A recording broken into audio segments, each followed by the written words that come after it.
Hello everyone, Jim Staley here, Passion for Truth Ministries, and we are back live in the studio today. It is 7 p.m. Central Standard Time. I pray that God is blessing you and doing amazing things in your life.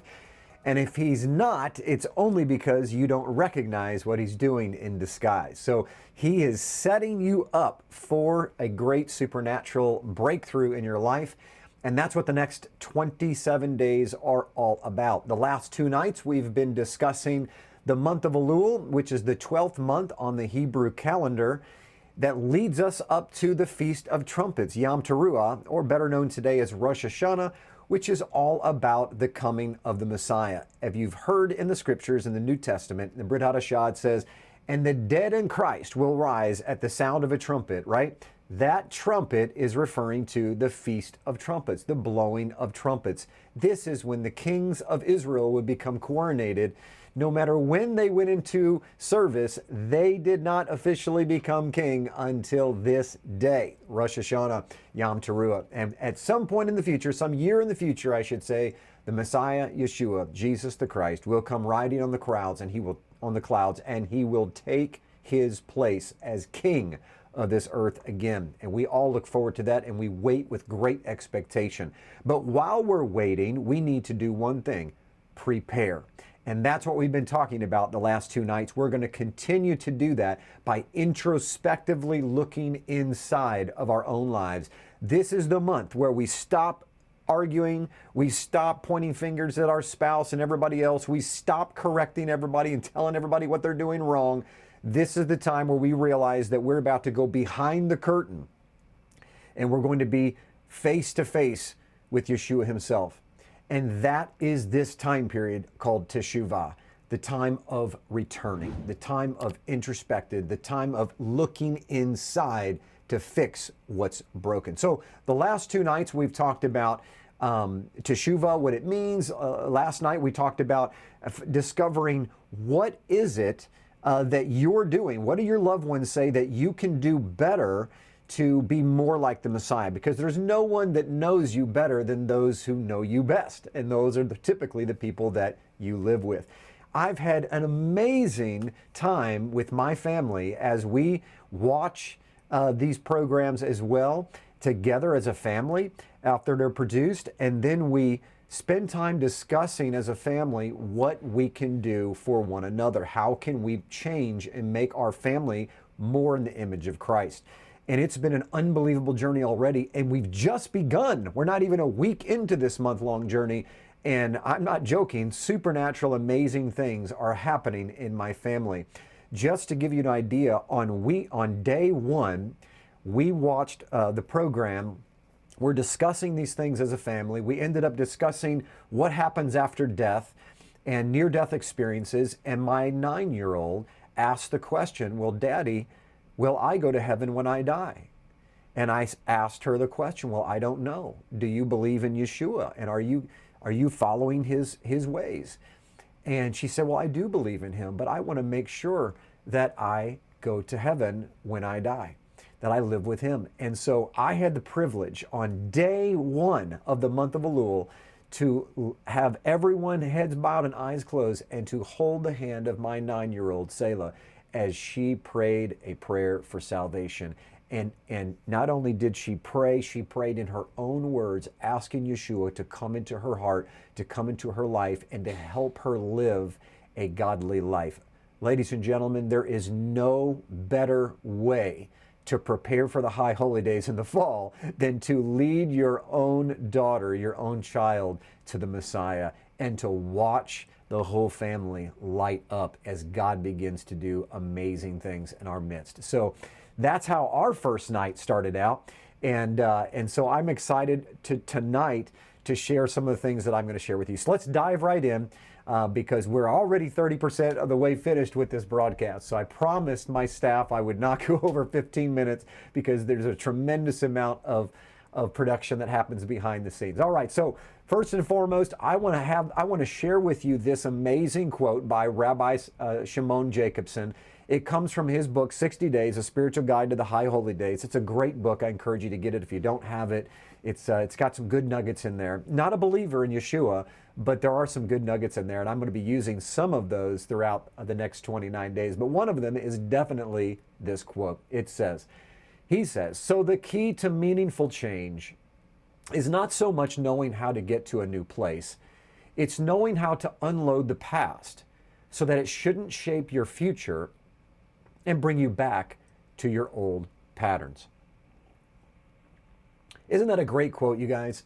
The meaningful change is not so much knowing how to get to a new place, it's knowing how to unload the past, which shouldn't shape your future and bring you back to old patterns. You know, one of the most difficult parts of life, and I think you'll agree with me tonight, is not the present as much as it is dealing with the past and the present simultaneously.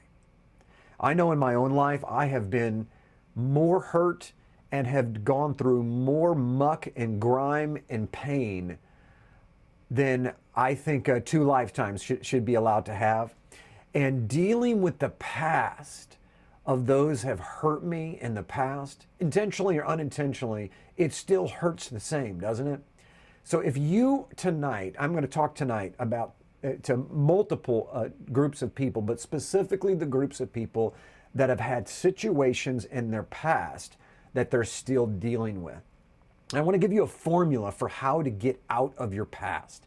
Because in my own life, I know when I was taken away into captivity and I was dealing with that by itself, there were people that were very close to me that I had put my own ministry in charge of, my own ministry, that betrayed me and destroyed my entire life's work. Now, that's really difficult to swallow and to deal with the fact that the very people I trusted the most were the very people that were selling my website and destroying every teaching I'd ever done.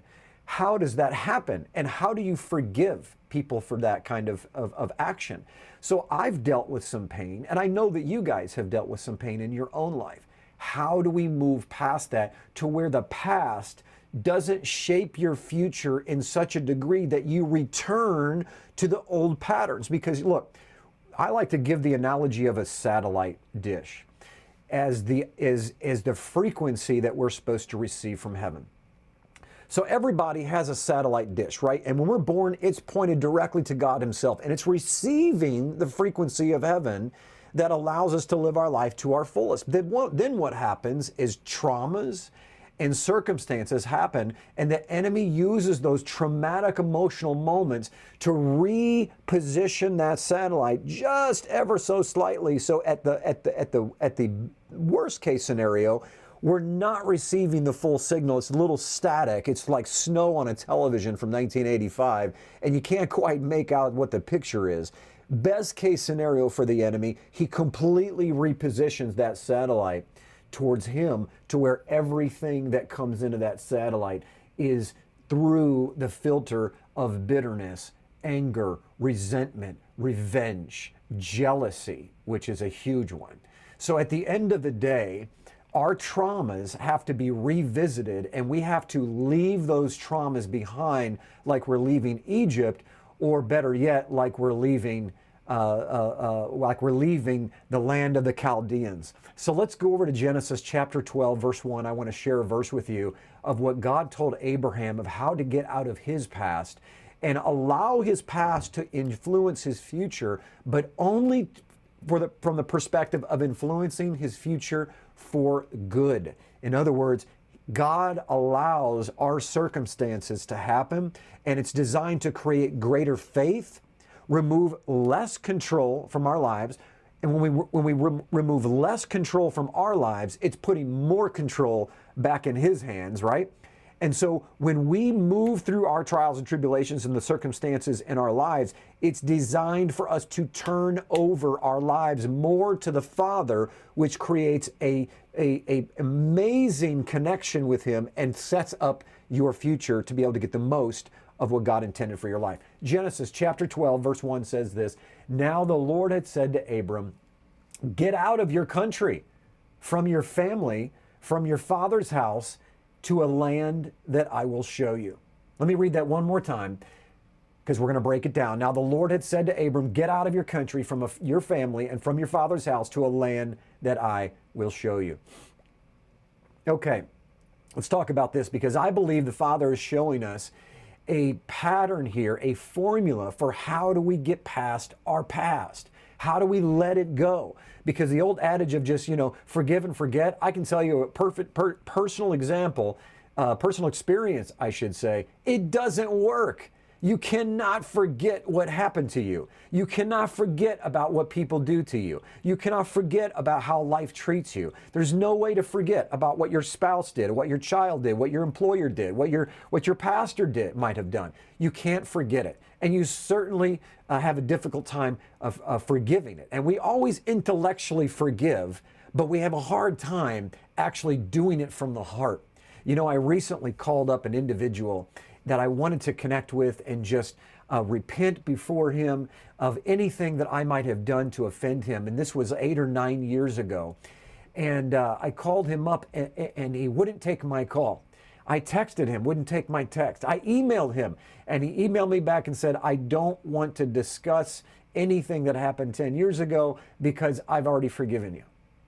Now, ladies and gentlemen, this gentleman doesn't realize he hasn't forgiven anything, because if you can't have a conversation with the one that supposedly offended you 10 years ago, and you can't even take his call to apologize, then your heart is still scarred. It's still broken. It's still hurting. And that is the proof that we need to move past. That's proof that we haven't moved past our past.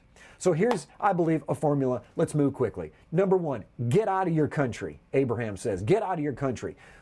For Abraham, that was literal. For us, I believe it was a supernatural hint to what it means to get out of our country. To get out of our country is to get out of your comfort zone, to get out of where you've been living. If you've been living in the past and you've been judging somebody based on the past or a hurt that happened years ago, then you're living in the land of the Chaldeans.